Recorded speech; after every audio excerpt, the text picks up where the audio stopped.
Natay ako sa short kahapon. Ganito yung nangyari sa akin. Top out dito.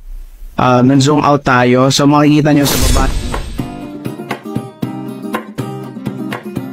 So this is how we trade Monday range yesterday kay Bitcoin, no? The Monday range. So as yesterday Tuesday, ganito yung nangyari. So nandito ako nung hapon, no? And I thought this is just a deviation on range. Then na-stop out ako dito, no? Na-stop out ako dyan, natanggal yung stop loss ko dyan. Namaan yung stop loss ko. Then sa 5 minutes ako, yan. So kala ko this is just a deviation or sweep.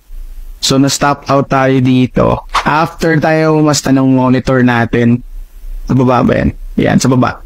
So bigla ako nag-zoom out, and I see we are going above a Monday level. So nakita nyo Monday to. Ito yung Monday high, no? So nag-trade tayo dito ng Tuesday, no? So zoom in tayo. So I mark my Monday high. Then pagpunta natin dun sa lower time frame, this is the Monday high that I'm talking about, no?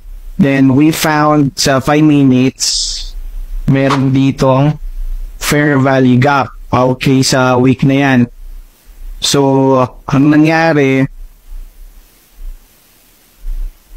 nag-chart tayo sa trading view, tapos nilagay natin sa pinlap na natin sa cellphone. Mas mabilis ako sa'yo mag-execute pag ganun. So nag-short ako dyan, yun dito, pupuntan. Yan. Yan. So yan. So nakapag-TP agad tayo. Kung makapansin nyo, pagdating ng mga pag-open ng New York session, bumulikod sa taas. So that's why huwag kayo masyadong mahaba ang reward, no? At least 3 reward or 2 reward, 1 risk to reward ratio, or 1 to 3 risk reward ratio.